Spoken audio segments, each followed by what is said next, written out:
magnetic field due to infinitely long straight wire carrying current.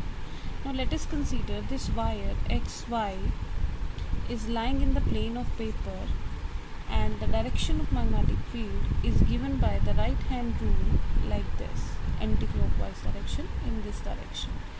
Right, now we need to find out the magnetic field at the wire due to this wire at any point P which is at a distance r from this.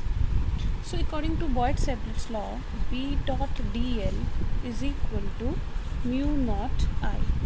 Since this B and dl both makes an angle of 0 degree, since this B is acting along the direction of dl, so it means the angle between these two is 0 degree.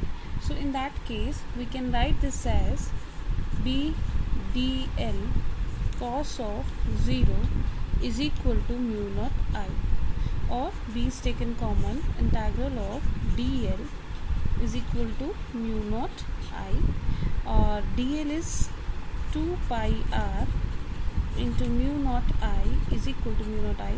So B is equal to mu naught I by 2 pi r. So now you can see, if we can write it as mu naught upon 4 pi 2I by r. This is what? This is exactly that as we have discussed in Boyd-Sedgwick's law, that is the magnetic field at any point P at a perpendicular distance from the straight wire carrying current. And so our result is exactly like same.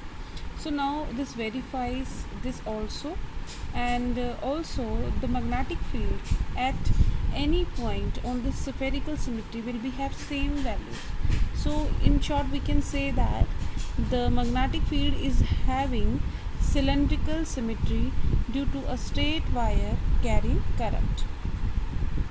Now let us discuss about the magnetic field due to current through a very long circular cylinder.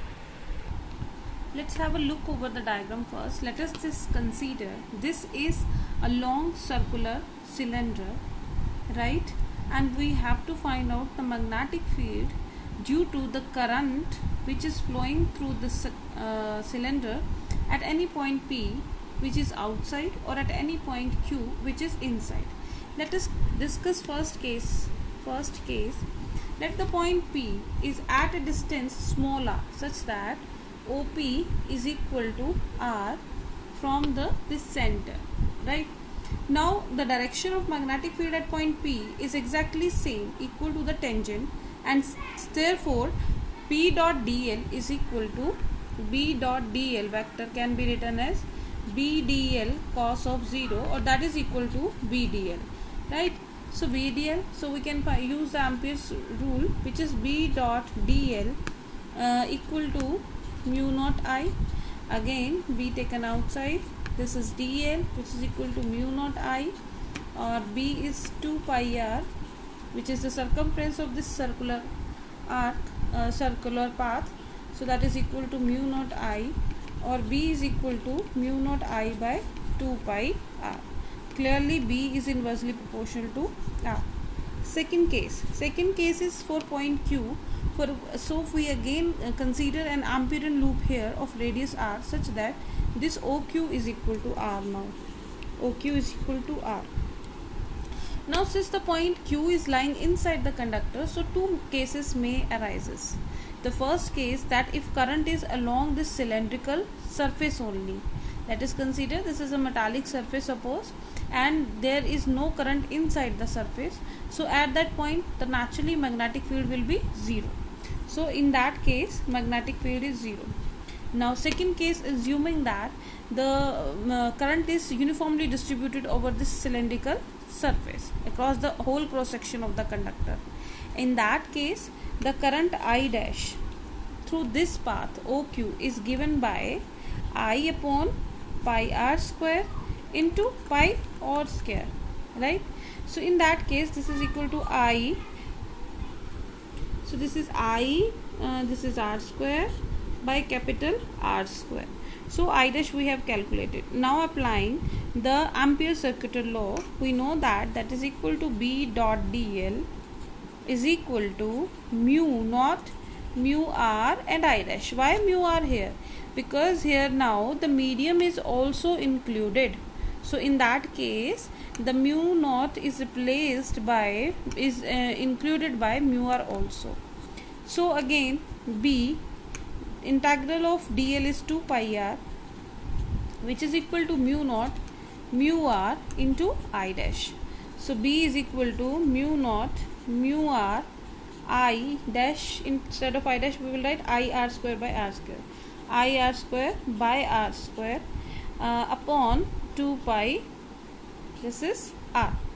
So what we get, we just cancel it out, we get mu naught mu r I upon 2 pi r square into r. So clearly b is directly proportional to r. Now b is directly proportional to r for r less than capital R, means for r less than capital R, b is directly proportional to r, and for r greater than r, b is inversely proportional to r. So we can draw the graph for that. The graph, this is b and this is r. So for less than r, it is, the graph is directly proportional, so that is a straight line, and for greater than, it is varies inversely, so it will be a curve. So this is the graph between the magnetic field and the distance r. This is b directly proportional to 1 by r, and this is p directly proportional to r.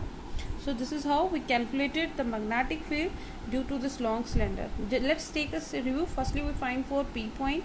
In that case, it is outside the loop, so we use the Ampere's rule and find out equal to mu naught I upon 2 pi r. For inside, we consider two cases. First, the charge is current is over this surface only. In that case, since there is no current inside the surface, so magnetic field is 0. And second case, if it is uniformly distributed this whole conducting surface, so in that case we find out the new current for that particular area, and we use the formula b dot dl is equal to mu naught mu r into I dash.